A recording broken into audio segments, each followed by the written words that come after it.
Welcome to Squeal on Bent TV. Tonight, I'm Andy, and I'm always Andy, but tonight I'm joined by Dean and by John, and we are a little bit ladyless tonight, but we are going to push on regardless. Our topic is interventions. I had a friend a long time ago, a straight friend, who was getting married to a girl who was pretty awful. Is the friend you?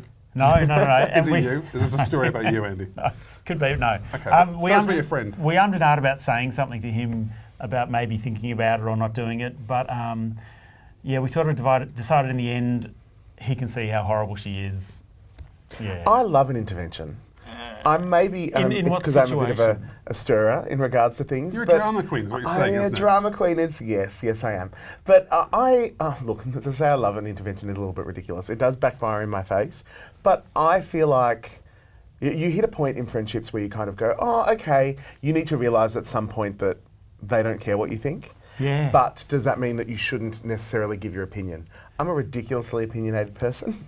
I love giving my opinion. So I'm all for it. It's how you do it, I think, that really matters. Have you intervened, though? Have you like properly interfered? The way you say that now, it sounds like interfering. But have you had a proper kind of, we need to talk to you about something? About what though? Those shorts are too tight. Is that an intervention, or is it more? Those shorts are too tight. It's just a bit of good advice while you're hanging at Club 80. But you think you're having fun on drugs, but really you're a fool and no one can stand you. Well, ironically, that's a conversation that I had 2 weeks ago with a friend of mine, because it's gotten to a point. Friend. No.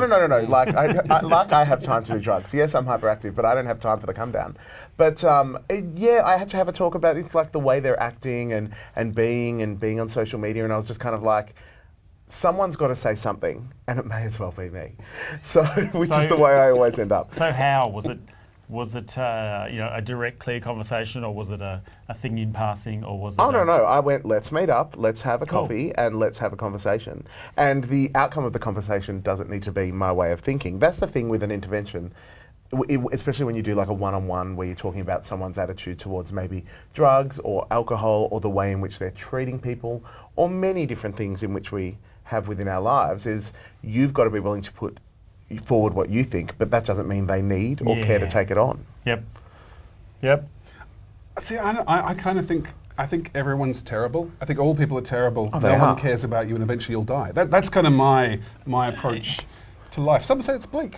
I just think, I don't know. So do you just walk away from that? I do a bit. Look, I mean, and also I had a friend who, he went off to America to become a porn star because that's what balanced, reasonable people do. And that thing where eventually you're going, look, I could intervene at every point of your life, or I could eventually just go, oh, for God's sake. I don't know. I think it's that thing of I'm not responsible for other people's actions, and most of the time. It depends. But what about if it's someone very close to you? Do you feel like sometimes that's exactly completely right? You're not responsible for what they do or how they choose to do it. But sometimes don't you feel like as a mate, as a friend, you should say something? It doesn't mean, I guess there's many different things in which we're talking about. My problem is anytime you try that. It always backfires. Well, yeah, this is it always backfires. So it always backfires. But it might have a good effect on them. In a scenario in my life, I sit down and go, would it be better for me as their friend to just go, all right, whatever, and I'm going to slowly detach myself from it, or for me to say, so this is going on, and there you go. And I've got to tell you, I've done this is going on many, many times, and I literally spent the past 15 months of my life, I lost 6 friends I didn't lose them as in they've stopped being friends with me because of certain conversations like this, because it was too confronting. Okay, so and they didn't change their ways. Whether they did or not, I don't know, because we're not friends anymore. But that's what I mean. But as a friend, I feel like if you really consider a person a friend, and a friend is someone who you invest your life in their life, and it's something you want to bring together. An intervention doesn't necessarily need to be, this is me telling you everything that's wrong with your life. No. But as a friend, you should be able to express how you feel. Isn't there an arrogance to that? Because I think people are fully aware what they're doing that's wrong. I think people, and so it's only when they're willing and ready to change their behaviour that it's going to change. Like, there's no point me pointing out, because they know. And I'll tell you what, I feel like too much doesn't get said in the world we live in today. I feel like things don't get said, and everyone just sits with it with statuses and things like that. And that's one of the bigger problems, where they go, oh, well, they know. And you know what? what happened to just normal communication? They may know, but it sometimes takes them realising that someone else sees it too to make all the difference. Maybe, but no one wants to be with someone who says everything that enters their head, and that's why we're a bit reluctant. This is why I lose friends. Yeah. I'm saying, Dean, this is the actual intervention. We're here to tell you, not everyone wants someone who says everything that enters into their head. If you do an intervention, it should be one-on-one. I've heard of a couple of like one-on-one intervention. That's a fight. 6-on-1 That's ones. Thunderdome. No, That's Foreplay. I don't know. Yeah. I've heard of many to one, and it's just a. I think the has a many to terrible one response. ratio has to do with things that are more severe, like Yeah. drugs or alcohol, and Totally. there's an actual, guide and things to follow in relation to an intervention for that. You don't just go, let's make a decision to have No. a few drinks and go, not for you. But they don't work as well.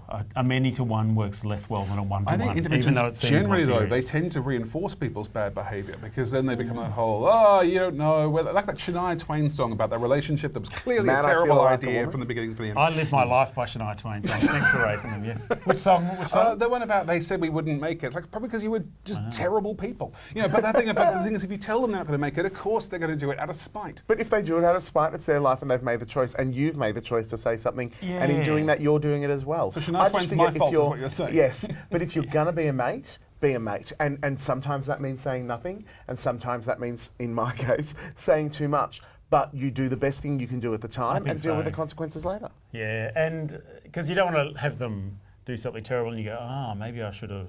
Well, I said see something too earlier. many people, especially as we go into the later parts of our gay lives, where it's like, well, we're in a relationship now, so we go in this direction, or they're this kind of person, so we go in this direction, or they don't like to do this anymore, and we go to this direction. And the formation of a friendship is more than just the casual things that happen to be around you. So as long as you remember that and stay true to it, that's what matters. Did you get that point? So. I think that made perfect sense. No, it was good. It was good. I was thinking. It was deep. I was just thinking. This is Squeal. why I like cats. I'm looking forward to just being a crazy old cat woman with my hundreds of cats. I hate cats so much. They do nothing. They just stare at you and lick their bums. Awesome. So would you intervene ever and say someone should break up? Well, that implies you haven't. I recommend people break up all the time. They never Cool. listen. Good, They good, never good. listen. And then, of course, years later, when they do break up, then they blame you. I think it's time we broke up. This is the end of Squeal. You have been watching Dean, John and Andy on Bent TV. See you soon.